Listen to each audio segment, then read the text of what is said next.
বিএনপির মতো একটা আটলান্টিক মহাসাগরের মতো দল, যেই দল কয়েকবার ক্ষমতায় ছিল, যেই দলের নেতা বাংলাদেশের স্বাধীনতা ঘোষণা না করলে সেদিন শেখ মুজিব স্বাধীনতা ঘোষণা করতেন না, পাকিস্তানের প্রধানমন্ত্রী হইতেন।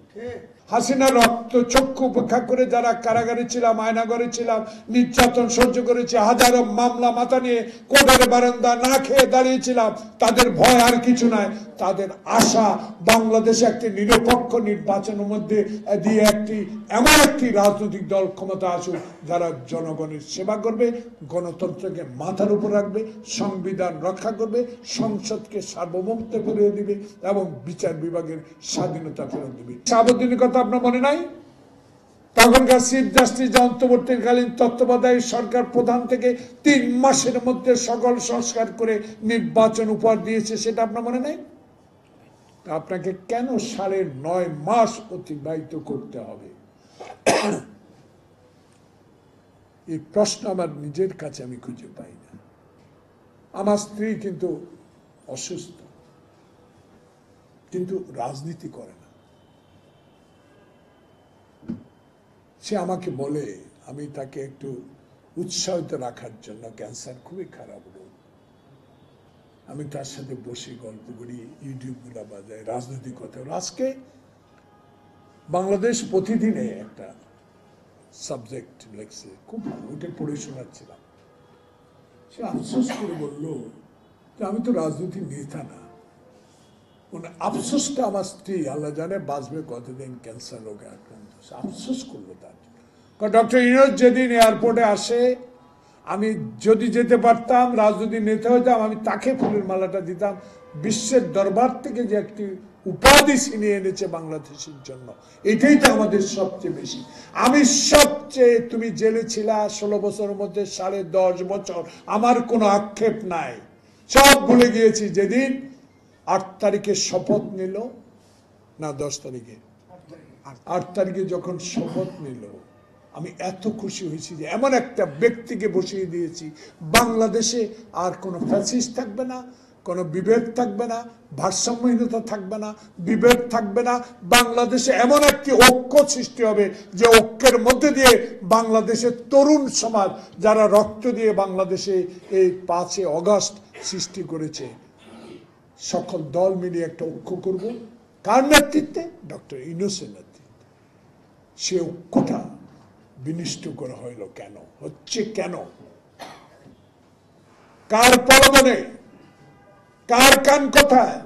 বাংলাদেশের 9.5 মাস অতিবাহিত হলো, এখনো সংস্কার সংস্কার সংস্কার সংস্কার। শাহাবুদ্দিন নির্বাচন কমিশন সংস্কার করে আইন শৃঙ্খলা পুনর্গঠন করে নির্বাচন দিয়ে দিয়েছিল। সেখানে বাংলাদেশে রশি টানিয়ে ভোট করার পর বাংলাদেশে জিয়ার আদর্শের দল বিএনপি, বেগম খালেদা জিয়া প্রধানমন্ত্রী হয়েছে। আজকে আপনিও পারতেন। শুধু নির্বাচন কমিশনটা হওয়ার পরে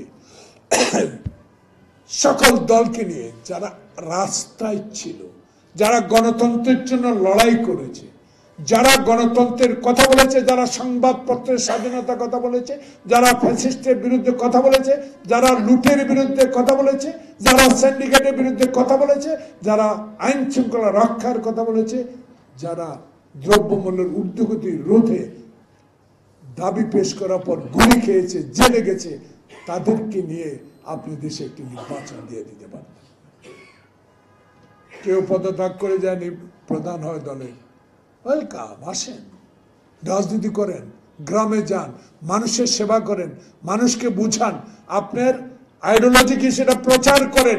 আইডিওলজি প্রচার না হতে এখনো ঢাকা শহরে বসে বসে বিএনপির মতো একটা আটলান্টিক মহাসাগরের মতো দল, যেই দল কয়েকবার ক্ষমতায় ছিল, যেই দলের নেতা বাংলাদেশের স্বাধীনতা ঘোষণা না করলে সেদিন শেখ মুজিব স্বাধীনতা ঘোষণা করতেন না, পাকিস্তানের প্রধানমন্ত্রী হইতেন। আর তার সমালোচনা করে বসে আছেন আপনারা। এক লুটেরা না গেলে আরেক লুটেরা আসবে।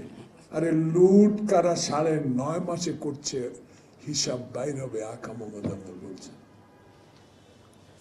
বিদেশে যান, 9.5 মাসে 10 বার বিদেশে গেলেন, আক্ষেপ নাই আমার দুঃখ নাই, উনি যাবেই। ওনার কথা আমরা শুনবো, কিন্তু এমন কথা বলা ঠিক না যে কথাটিতে বাংলাদেশের সবচেয়ে বৃহত্তম রাজনৈতিক দলের নেতা কর্মীরা আপনার উপরে ক্ষুণ্ণ হবে, মনে কষ্ট পাবে। নির্বাচন শুধু আমরা চাই, হিসাব করে দেখেন না কয়টা দল নির্বাচন চায়। নির্বাচন চাই বিধাকে আমরা ক্ষমতায় যাব, সরকার গঠন করবো, এটা তো আমরা বলি না। আমরা বলি মরা মৃত ব্যক্তির ভোট নয়, দিনের ভোট দিনে, হুন্ডা গুন্ডার ভোট না। আমরা এমন ভোট চাই যে ভোটে রাজনৈতিক অধিকার, গণতন্ত্র প্রতিষ্ঠার, ভোটাধিকার প্রতিষ্ঠার আন্দোলনে যে সকল দল অংশগ্রহণ করেছে সেই সকল দলই একটি সুষ্ঠু নির্বাচনে সরকারে যাবে, সরকার গঠন করবে, তখনই সিদ্ধান্ত নেবে দেশে করিডোর দিব কি, বন্দর দিব কি, সচিবালয় অধ্যাদেশ জারি করব কি, সেগুলো তাদের বিষয়। আপনাকে নিয়মিত কাজ করার জন্য আমরা ক্ষমতায় বসিয়েছি সকলে মিলে, আমরা না। আপনার কাছে তো অনেক আশা, সে আশা চূর্ণ বিচ্ছিন্ন করে দিচ্ছে কারা, তাদেরকে খুঁজে বের করতে হবে। তাই বিএনপি বলে এখনো যারা সরকারে বসে আরেকটি রাজনৈতিক দলকে সহায়তা করে তাদেরকে উপদেষ্টা পরিষদ থেকে পদত্যাগ করতে হবে। সেটা না করে সুষ্ঠু নির্বাচন হবে কি করে? সারা বাংলাদেশে আওয়ামী প্রেতাত্মারা এখনো সোচ্চার, এদের বিরুদ্ধে রুখে দাঁড়াতে হবে। যাক, আমি শুকরিয়া আল্লাহর দরবারে গতকালকে হাসিনার বিচার কার্য শুরু হয়েছে, আমি খুশি। রাজনৈতিক কর্মী হিসেবে সবাই খুশি হওয়া উচিত।